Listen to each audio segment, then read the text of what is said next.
All right, everyone. Thank you for joining us today. My name is Shannon Reed. I am the ECS Director of Community Engagement, and I'd like to welcome you to today's webinar, How to Publish a Book with ECS and Wiley. Before introducing our speaker, I'd like to encourage those non-members joining us today to get involved with ECS. And one way to get involved is by joining and becoming a member. So for those of you who are non-members, you might know that ECS is a unique scientific community that can help further your research and career. Members benefit from connecting with a global network of leaders in the fields of electrochemistry and solid state science and technology, scientists and engineers in academia, industry, and government.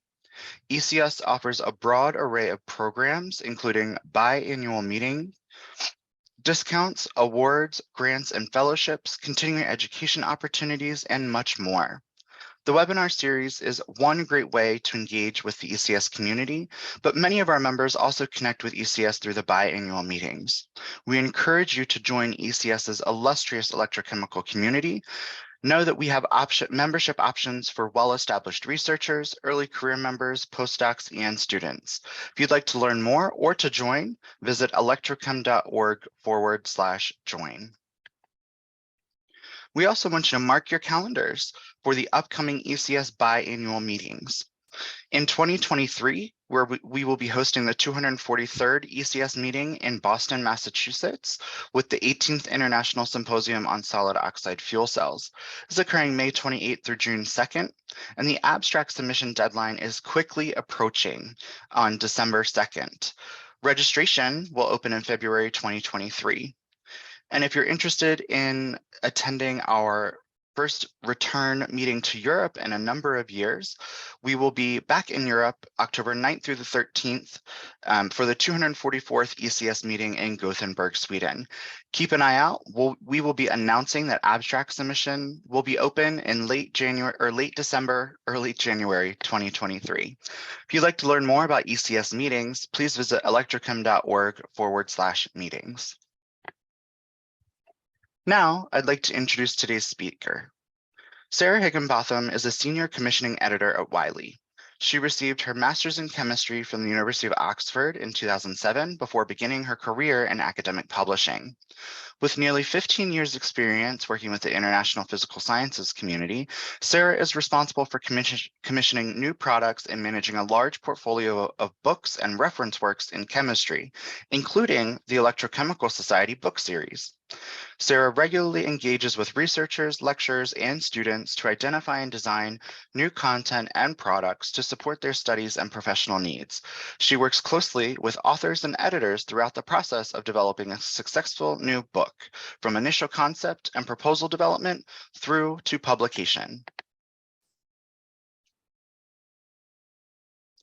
And for our audience today, I'd like to let you know that we'll learn about understanding the journey of a book through the publishing process, preparing a successful book proposal, appreciating the benefits of book publishing for career development, and to discover the ECS book series and how you can contribute to this trusted collection of resources in electrochemistry.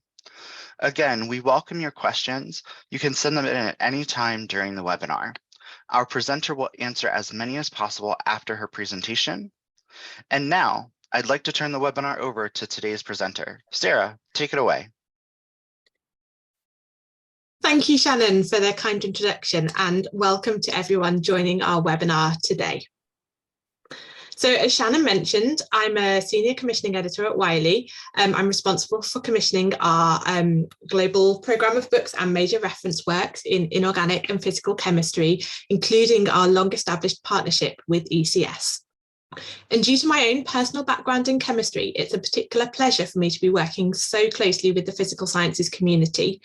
I welcome the opportunity to talk with you today to introduce the ECS book series and to talk to you in more detail about the book publishing process.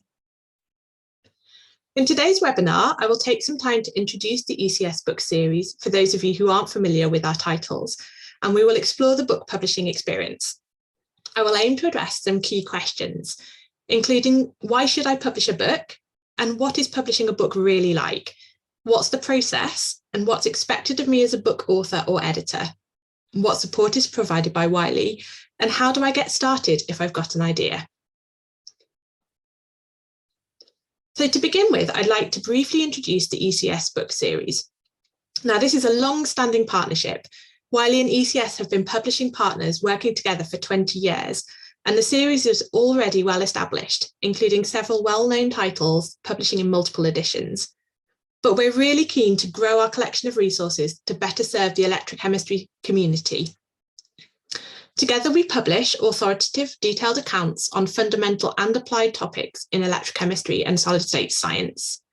And this includes books at various levels, from advanced textbooks through to professional reference volumes and academic monographs. And through this publishing partnership, we ensure that these books reach the widest possible audience, from electrochemistry professionals and students to academic libraries and bookstores globally. I'd also like to take this opportunity to highlight that all ECS members are entitled to receive 20% discount on all Wiley books when purchased directly through Wiley. So this includes all of the titles published in our series and beyond in the wider Wiley catalogue. Well, what does Wiley bring to this partnership? Wiley offers you access to world-class editors, marketers, and product designers to help you develop and publish your best work. We have the global network and industry knowledge to make sure you're really heard as an author. As I hope you'll be aware, we're particularly strong in the discipline of chemistry, and you'll no doubt be familiar with our leading journal programme, which we publish alongside our market-leading chemistry book programme. As a publisher, we're really proud to support chemists at every stage in their career, from undergraduates using our introductory chemistry textbooks and digital courseware products, through to industry professionals and academic researchers who typically access our content on Wiley Online Library, which currently hosts over 1,600 journals and 22,000 online books. So before we start discussing the publishing process in detail, I just wanted to take a few minutes to explore the benefits of publishing a book and how it can have a really positive impact on your career advancement. So publishing a book really enhances your visibility and helps to build your reputation as an expert in the field. Having a book published is an indicator that external reviewers and experts think your book has value and that they can learn from you. And through your publication, you have the opportunity to reach and connect with readers in your own community and beyond, building your reputation as an expert in the field. And let's not forget that books attract citations too. So the vast majority of our books are indexed in the Web of Science Book Citation Index, as well as in Scopus, really helping to demonstrate the quality and impact of your work. Through publishing a book, you have the opportunity to contribute to and advance your field, adding to the body of knowledge in your field and supporting future advances. You really can have a direct impact, reaching a wide audience with your contribution, informing and inspiring others. If you work in an emerging field, by writing or editing a book about the key principles and techniques used in your area of research, you can provide guidance for others and help to lay that foundation for future studies. For anyone who may be considering writing a textbook, you have the opportunity to fill a gap in educational content. So many textbook authors develop their books based on an established course for which they've not found any suitable teaching resources. Your book may help to fill a gap in existing textbooks and provide quality course material for yourself and other instructors. And we often find that textbooks can inspire new courses, whether that's a course to support professional development or as an established degree or certification process. And of course, in publishing a book, you have the opportunity to create a legacy.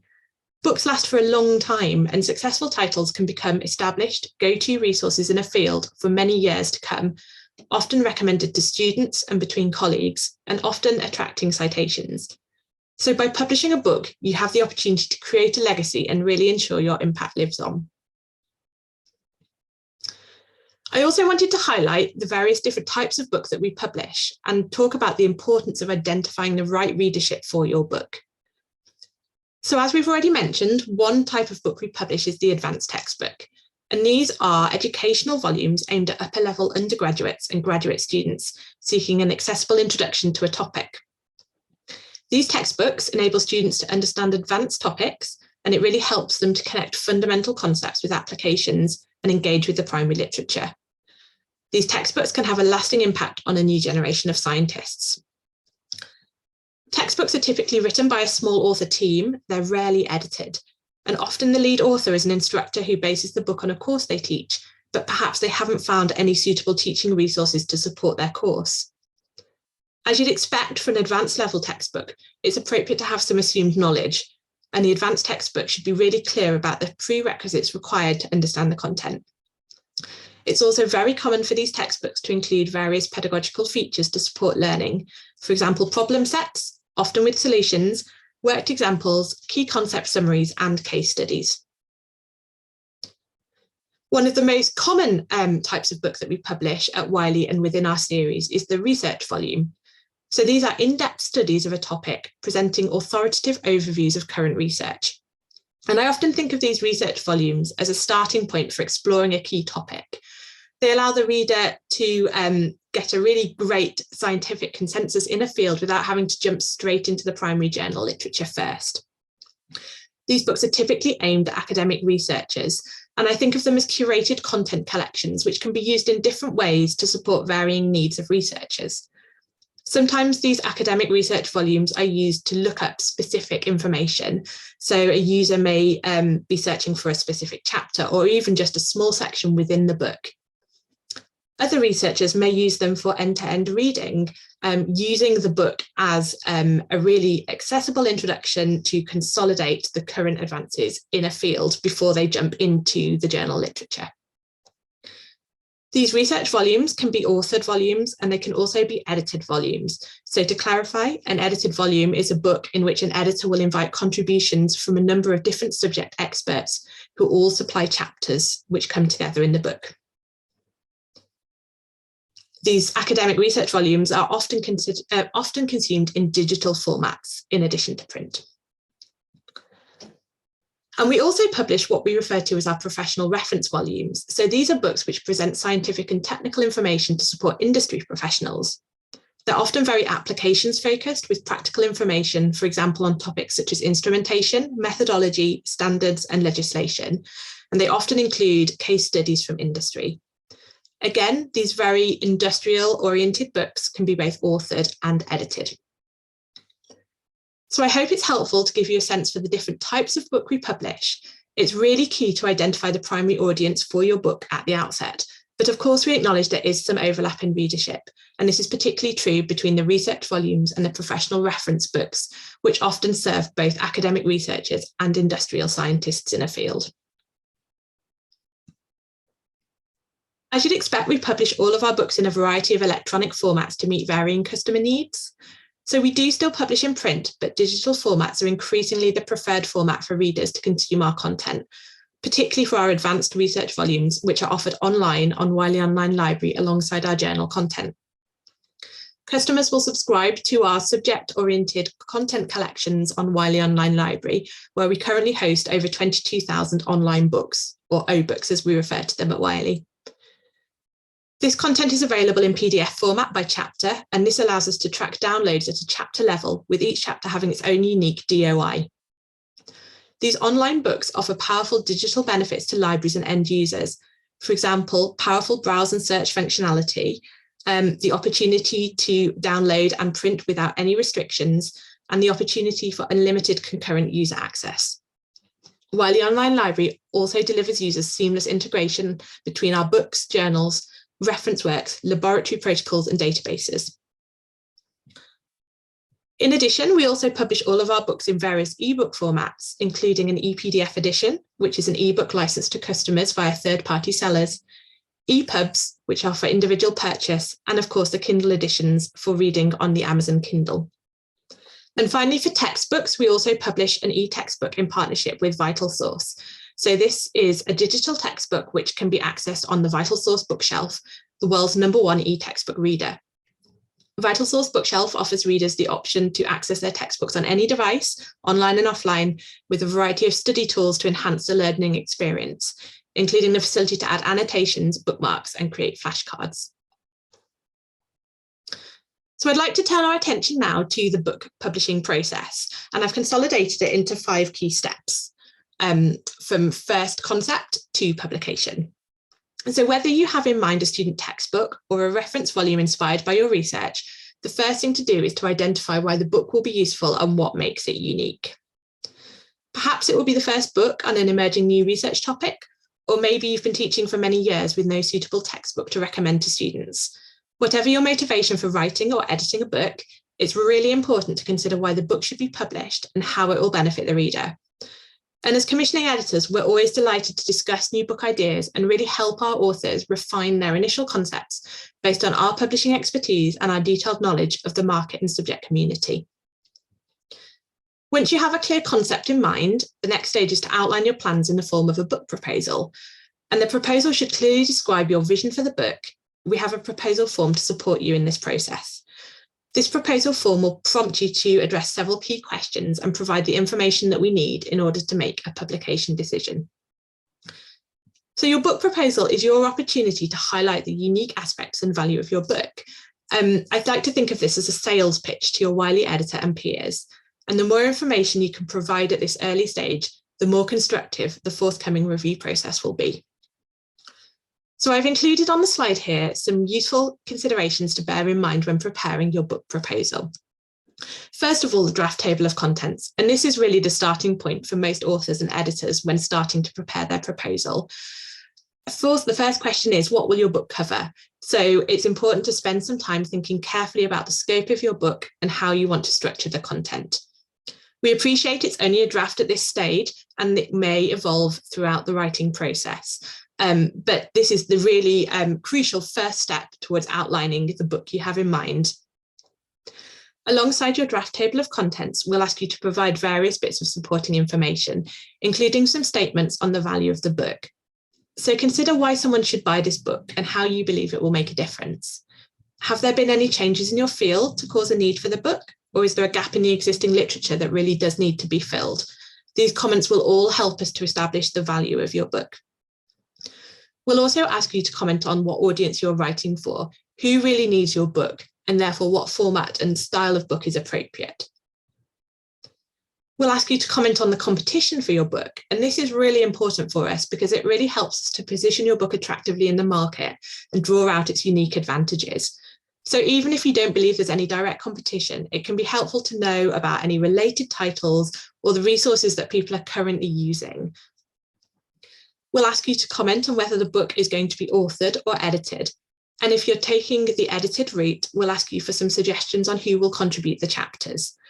I wanted to highlight at this stage that we don't expect you to have chapter authors lined up at proposal stage, but it can be helpful to know who you have in mind to invite if the book is approved for publication. And when thinking about your chapter authors, really would encourage you to think internationally. So the most successful edited books are often those which have a truly diverse geographical authorship. And we often find this translates into really excellent international sales on publication.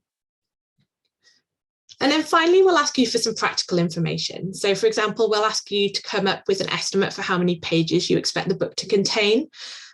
We understand this is really hard at the outset, and there is some guidance in our proposal form to help you come up with a realistic estimate.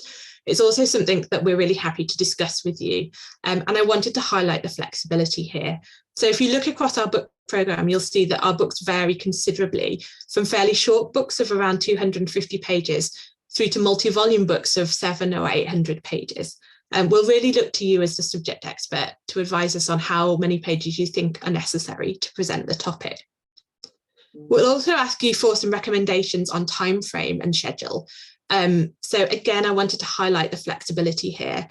We'd like an estimate of how long you need to prepare the manuscript, and we're committed to working with you to develop a schedule that works around your own commitments. I would say that a typical time frame for preparing a manuscript is around 12 to 18 months. Beyond this, we do sometimes have concerns about whether we'll be able to publish a book that's truly current at the time of publication. Equally, we understand that you have many other things that you're juggling in your professional lives. So we're committed to working on a schedule that really works for you and that's realistic. And finally, I've mentioned search engine optimization here, which is something we'll return to later in the webinar. This is a really important consideration in this online digital world. The majority of end users will likely find your book online, whether that's because they have an information need and they go straight to a search engine such as Google, or whether they're looking for a book and perhaps will go straight to Amazon. It's really likely that people will be searching for books using keywords and phrases in an online searching tool. So this is something to bear in mind as you think about the title for your book and chapter headings. Keywords and phrases are really helpful in making your book truly visible and discoverable online. So what happens next? Well, when we receive your book proposal, we'll send it out for external review with the aim of gathering feedback from several international experts in the field. We'll ask reviewers to comment on your proposed content, the potential market for the book, and the contribution it would make to the current literature in the area. For books in this series, ECS will also review the proposal internally, seeking feedback from the relevant technical division to confirm its suitability for the series. And all of this review of feedback will be shared with you. So this is really an opportunity for you to refine your proposal. We'll discuss any suggestions or concerns arising together, and you'll be offered an opportunity to prepare a formal response and perhaps even revise your proposal if appropriate. This is a really valuable opportunity to refine the plans to best serve your audience. And you can't always keep a tight focus for the book and keep everyone happy. We understand that, and we certainly won't be putting you under pressure to accept every recommendation from every reviewer. But I think it's true to say that most of our authors and editors find this review process really constructive and ultimately believe it betters their proposal. Then if feedback from the reviewers is positive, your final proposal will be presented to a committee of representatives from editorial and marketing at Wiley. We'll discuss each project in detail, considering the proposal, reviews and business plan. And taking all of this into consideration, we'll make a recommendation about whether to proceed with publication. Then if the project is approved, we'll offer a publication contract, which will outline the terms of publication. The publication contract is in place. It's over to you to start work on developing the manuscript. And this is the point where we can provide support according to your preference. So some authors and editors really like a light touch from Wiley. They like us to leave them alone and then they'll come back with their manuscript 12 months later. In other cases, we find that authors and editors like a lot more support from us, and we're here to provide that support if you need it. And this is particularly true of authors and editors who are publishing for the first time. Once a contract is in place, you'll be assigned a dedicated managing editor who will become your main point of contact at Wiley, checking in fairly regularly and providing practical guidance as you need it. We encourage you to stay in regular contact with your managing editor, providing updates and letting us know if you feel the schedule is slipping so that we can make adjustments as appropriate. And remember, we're here to help in any way that we can. We'll provide you with some guidelines for authors, but we don't want you to worry too much about the formatting. That's our job as the publisher. We've come to you for your scientific expertise and knowledge, not your formatting skills. So please don't feel that there's going to be a lot of pressure to deliver a perfectly formatted manuscript at the end of the process. We're happy to accept manuscripts in Word or LaTeX format. I also wanted to highlight the need for clearing copyright permissions if you intend to include any third-party material in the book. So it's really common to include copyright material, and that's absolutely fine.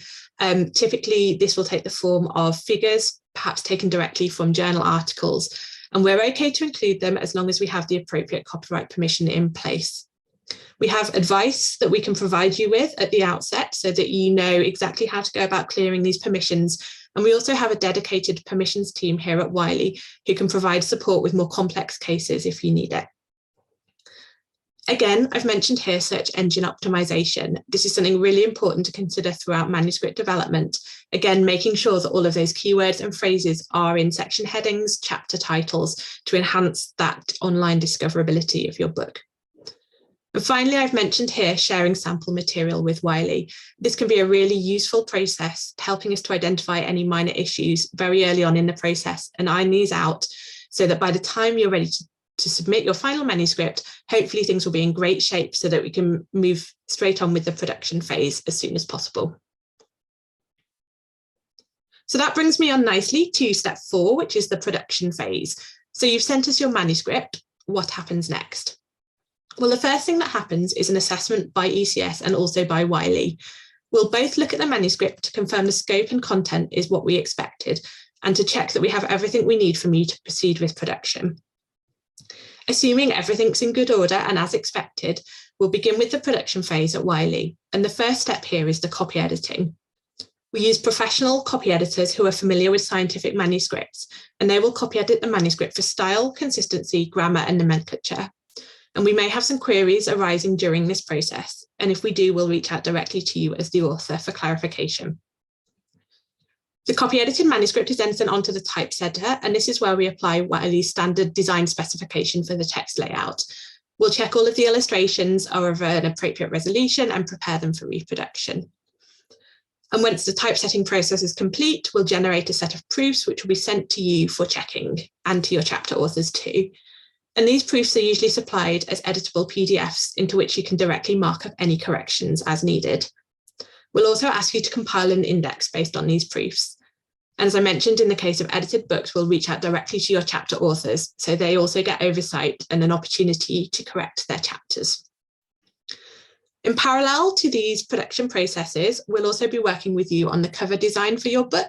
So we'll invite you to include any feedback or ideas you may have for the cover. And once these processes are complete, of course, we'll move forward with the publication, both in digital formats and printing. And this is the great stage where we get to share with you the final printed product. But of course, the process doesn't stop there on publication. We then really actively begin the promotional phase for your book. So once the book is published, it will benefit from the expertise of our marketing and sales teams, who will be working really hard to maximize discoverability and sales for your book. Our global sales and marketing teams will work directly to sell and market content to global resellers, wholesalers, libraries, and higher education accounts. Our efforts are largely online, but we do use both online and offline marketing and promotion strategies to maximize impact and optimize our sales. All of our books will have a dedicated wiley.com homepage, and our research volumes are published online on Wiley Online Library, where libraries can access our online books in customized subject collections. We have a dedicated rights team at Wiley who will be pursuing translation rights with foreign publishers around the globe. And of course, in the case of our book series, we'll closely collaborate with ECS to promote your book to over 8,000 ECS members worldwide. But it's really important to remember that no one knows your book quite like you. And with this in mind, we'll provide you with advice and support for self-promotion of the book, whether that's highlighting the book in a conference talk, updating your Amazon author page, or something as simple as adding details to your email signature. So we're nearing the end of the talk today. I thought it might be quite helpful for me to summarize some common questions which typically crop up in my conversations with potential authors and editors. And some of the questions I've included here are questions that sometimes people can be a little reticent to ask. I thought it might be helpful to consolidate them and tackle them head on. So the first common question is, well, can I really author a book? Do I have enough experience? To that, I'd like to say that authors and editors at all stages of their career work with us on books. Early career researchers can publish to take advantage of the career benefits we discussed earlier. We sometimes have active researchers keen to develop a book because they've already invested lots of time in developing course materials. It's also quite common for academics to publish with us as they near the end of their active research career, perhaps when they're looking to contribute a book as part of their legacy. So if you're an expert on the topic and you have a good idea, that's what we're looking for. Please don't be deterred because of the stage of career you're at. I'm often asked, well, how long does it really take to write a book? Again, this is so variable, and there's a lot of flexibility in schedules, as I've already mentioned. As I referred to earlier, 12 to 18 months is our ideal timeframe for delivering that manuscript, but we do recognise that it's not always possible to stick to schedules. We understand you're balancing many other commitments as academics, and we're committed to working with you to support you to complete the project as quickly as possible. I wanted to reassure you that we don't walk away from a project because it perhaps gets a little more delayed than we hoped for at the outset. And again, this is where Wiley's support really comes into its own. We'll do everything we can to support you in finalising things and moving forward with publication as soon as it's realistically possible. Sometimes I'm asked by people, well, am I just going to spend a lot of my life formatting a manuscript and editing chapters? I hope it's been obvious from some of the discussions today that we don't want you to worry too much about these aspects. We've come to you as the scientific expert and we want you for the content, not for the formatting expertise. This is all something we can deal with as part of our production process. Around the issue of editing, I'd like to highlight that we don't want you to worry too much if you've got a lot of chapters from non-native English speaking authors. If there's particular chapters where you feel a heavy edit is required, we can apply that as part of our copy editing process, and we can flag particular chapters which may need a little bit more attention. So again, we wouldn't expect you to be spending many hours dedicating that work to the project when we can provide that professional expertise as the publisher. I'm often asked how much help will Wiley offer me through the process. And again, I hope it's been clear today that we can really tailor the support from Wiley's side according to your needs and at all stages of the process. So you would have a dedicated commissioning editor and managing editor to support you throughout. We have support in our production phase on language editing and copy editing, formatting, and also that permission support with complex permission requirements. I'd also like to highlight that we take it really seriously in gathering feedback from our authors to find out how the process is going. And to this end, we have a quarterly Voice of the Customer survey in which we seek feedback directly from our active authors and editors who are at various stages of the publishing process. Our Voice of the Customer survey reveals really high levels of satisfaction at all stages of the process, but we also take all of the suggestions and feedback on board with the idea that we can constantly address and refine our processes to better serve our authors. Another common question is around financial reward for authors, and I wanted to highlight that there certainly is financial remuneration for all of our authors and editors. So as part of your contract offer, we will agree to a royalty percentage, which is applied to the net sales revenue from your book, and you'll receive an annual royalty payment from the year following publication. Typically, authors will receive a slightly higher royalty than editors, and this is in recognition of the more intensive workload involved in authoring a book. And finally, I'm often asked, well, do people still use or buy books? And yes, the answer is yes, people still need books. I would say their information needs are just as high as ever, although it's certainly true that users may consume content in different ways. And as a publisher, we're adapting the way we publish and sell our content to reflect these changing market needs. So we hope you see the value in our book series for the electrochemistry community. I wanted to highlight that we really need your support to further grow the series and to tailor it to meet your needs. So if you've been inspired by the talk today, we'd love to hear from you. If you're interested in publishing yourself, please do reach out to Adrian at ECS or to myself to discuss your idea. But also you can help shape our book series and grow our collection, even if you're not in a position to commit to a book project yourself. We still really welcome your recommendation and topic ideas. So perhaps you have some ideas about the resources that you would find useful to support your community, your colleagues, your students. Perhaps you're involved in a workshop or a project which you think might form the basis for a new book. And perhaps you'd like to talk to us about the hotter emerging topics in your field and potential gaps in the literature. We'd love to hear from you, and we welcome all ideas and recommendations to help support further growth of our book series. I'd like to signpost some useful resources. So if you are interested in proposing a book for our series, on the Electrochemical Society webpage, you'll find a page in the publication section with some guidance on how to propose a new book to us. And on that page, you'll also see some links to useful resources on the Wiley website about the book publishing process and preparing your proposal. There's also a link there to a blog post I wrote on how to get your book published, which will cover some of the topics we've talked about today. And finally, if you have any questions that aren't answered here, or if you're ready to take the next step, please do contact ECS or myself directly on the email addresses included here. So with that, I'd like to say thank you very much for your attention and open the floor to any questions. Sarah, that was a great presentation. If you'd like, we can keep your question slide up during the Q&A versus the one I've got. I like your background a little bit more. Very happy to do so. Thank you. Awesome. Great. And also at this time, before we get started with the Q&A, I would like to take the opportunity to introduce Adrian Plummer. Adrian is our ECS Director of Publications. She'll be joining us today for the Q&A with Sarah and be able to help answer any ECS specific questions. So it does look like we have one question submitted so far in the Q&A, and it's from Tom Barrera. Hey, Tom, long time no see. So The first question is, what are the pros and cons of authoring one or two authors or editing a Wiley book? And I know, Sarah, you touched on a couple of these things, but if you could hit them again, I think that would be great. Absolutely. This is a really great question, Tom, and something that we often spend time discussing with people that are considering projects. And there's definite advantages to both approaches, and to some degree, it depends on the type of book you have in mind. So as I already mentioned, if we're thinking about something fairly educational, like an advanced textbook, I really would encourage you to think about the authoring route. This tends to create a product that is more suitable for end-to-end reading, more appropriate for a student who's really trying to get to grips with a new topic.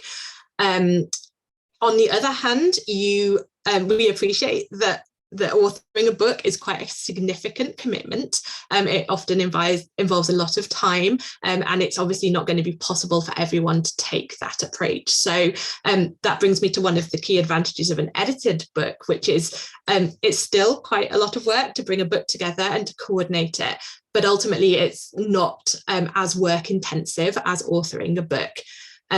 So that's a key advantage of the edited approach. Also, edited books tend to work really well for more research-oriented books. The advantage being that you can bring together a real team of subject experts to contribute the different chapters. So particularly if this is a fairly broad research field, it allows you to bring together people with expertise on particular aspects where you may not be able to address all of those aspects of the topic to the same level of expertise yourself. So that option to bring together the experts is really valuable, and also the different geographical perspectives that you can bring together in a team of chapter authors can be really, really valuable. So there's definite advantages to that multi-contributor editor approach. And again, I'd like to highlight that, there are workload benefits in going down the edited route, and it often will facilitate a project coming together more quickly and ultimately getting the book out there a lot more quickly with an edited book. All right, we do have another question. Can proposals of a book planned to be written in Spanish be submitted to Wiley? So we only publish in English language within our series and at Wiley. But if you have any ideas for books, perhaps that you plan to write in Spanish anyway, we'd certainly be happy to speak to you later on in the process about potentially taking that idea and maybe translating that into an English version of the book. So it's not something we can consider initially with the Spanish language edition, but it's certainly something we could consider if we see an opportunity to develop an English language version at a later date. Fantastic. And now I know that we've got Adrian on the line. I think Adrian might have had a question or two for Sarah during the presentation. So Adrian, I'd love to turn it over to you. Thank you, Shannon. And more of the questions that we tend to get on the book series is the transparency of the process. There's obviously a proposal process, which Sarah did a very great job of letting everyone know who actually is involved on the Wiley side in terms of reviewing the proposals. But we also have, as Sarah shared, a process here within ECS in terms of the proposal actually being included in the ECS monograph series. And the layers of that include the proposal once it comes from Wiley, also going into the related divisions. The division chair and executive committee would be reviewing said proposal, as well as the ECS publication subcommittee would also be reviewing those. I just wanted to highlight that in addition to Sarah's highlight of the proposal from Wiley. Additionally, I think that Sarah really touched on every single one of the questions in her front-loaded FAQ that I had. But the one question that we get very, very regularly, whether it is with community engagement, meetings, or even with publication, is do I have to be a member of ECS to actually submit a proposal to ECS and to be a part of the monograph series? And the answer to that question is no. Membership is not a requirement nor a barrier for ECS to actually potentially endorse the proposal for a book to come into our monograph series. As those of you who have been members and maybe those that are not currently members of ECS can learn, is while membership truly has enriching benefits to your career, your community engagement. We absolutely do not want membership to be a barrier to us wanting to disseminate the science and the research that you can provide the community. So I wanted to highlight at least those 2 points. Adrian, Thanks, that last one, that last one about membership is really important. So, you don't have to be a member to participate in the Monograph Series program, but we do encourage people to get involved with ECS through membership. Any other questions, maybe from the audience or Sarah? Is there anything that you want to follow back up with from your presentation? If there's no other questions from the attendees, one final point I just wanted to make, which again is a point that often crops up in conversations and questions from people, is around citations for books. And I know this is something that's really very important to a lot of our book authors and editors.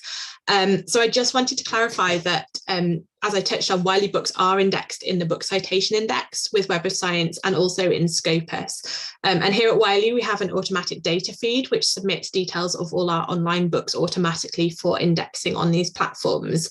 The platforms, the Book Citation Index and Scopus, show the time cited counts for books and book chapters with links through to the full text records.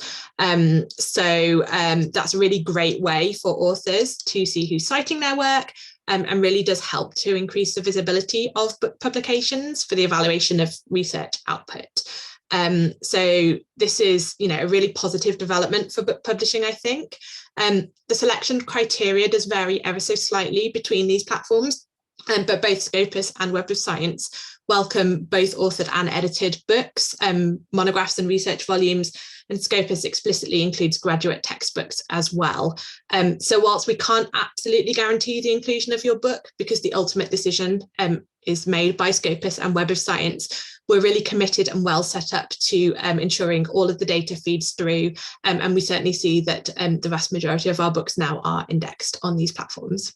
Fantastic. And then one of the points that I wanted to make as well, just from a continuing education perspective, Sarah had mentioned, there's not a particular length for any type of book, which I think is an important note, because oftentimes when I think of a textbook, I usually and am looking at a daunting project that's a couple hundred pages.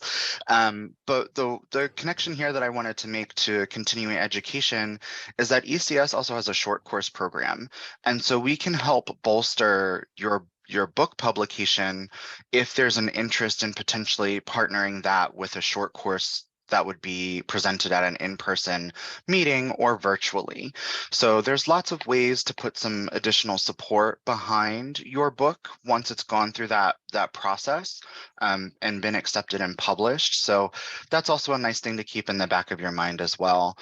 Lots of opportunities for engagement here at ECS, and we want to make sure that our community feels empowered to be engaged. Thank you, Sarah, Shannon. Sorry to interrupt. Just off the back of that, just to highlight, I think that's a really fantastic idea, and I think I touched earlier on. Textbook publishing often works both ways. So it's really common for books to be developed off the back of a course that someone's teaching, but equally in developing a book, they can often inspire the creation of new courses, professional development courses or degree level courses. So I think the circumstances you described there are absolutely something really important to bear in mind about the value of these textbook projects. Absolutely. And we have one in particular that comes to mind with our short course program. We have an impedance spectroscopy course that's taught by Mark Erasm. And I know in your presentation, his impedance spectroscopy book was featured, the second edition. So, that's a really popular short course for our ECS attendees at biannual meetings. And I know that book is very highly valued by our attendees. Absolutely. If there are no other questions from Adrian or Sarah, we can go ahead and start closing out today's session and give everybody some time back to their day. Again, if there are any questions at the end that you don't, that maybe pop up after we finish today's session, please feel free to email them to us and we'll make sure to get those answered. You can email any of the three of us and we'll make sure to get it to the right spot so you get the best answer available. And as we close out today's webinar, I always like to look towards the future of the webinar series program. So the webinar series showcases distinguished speakers and members of the ECS community like Sarah. Our next presentation is on November 16th on the role of electrochemistry in Canada's plan to manage nuclear waste with Dr. Peter Quiche. To learn more or to register for these webinars, you can visit electrochem.org/webinars. And for those of you that may be interested in the book program, we're also currently accepting future webinar topics. So please email me at shannon.reed@electrochem.org with your ideas, and I'd be happy to field them with you. And with that, we encourage you to recommend the webinar to your colleagues and share the recording on your social media accounts. Make sure to tag ECS. And finally, a big thank you to Sarah Higginbotham for serving as today's presenter. Without Sarah and the Wiley team, we wouldn't have such a great partnership with our friends at Wiley. So thank you, Sarah. Thank you, Shannon. It's been a pleasure. Yeah, and thanks, Adrian, for being here to help field some of the questions and answer things from the ECS side, and to the audience for joining us today. We hope that you experienced some really great value in the discussion. With that, one final thank you to everybody, and I would like to say that the webinar is now over.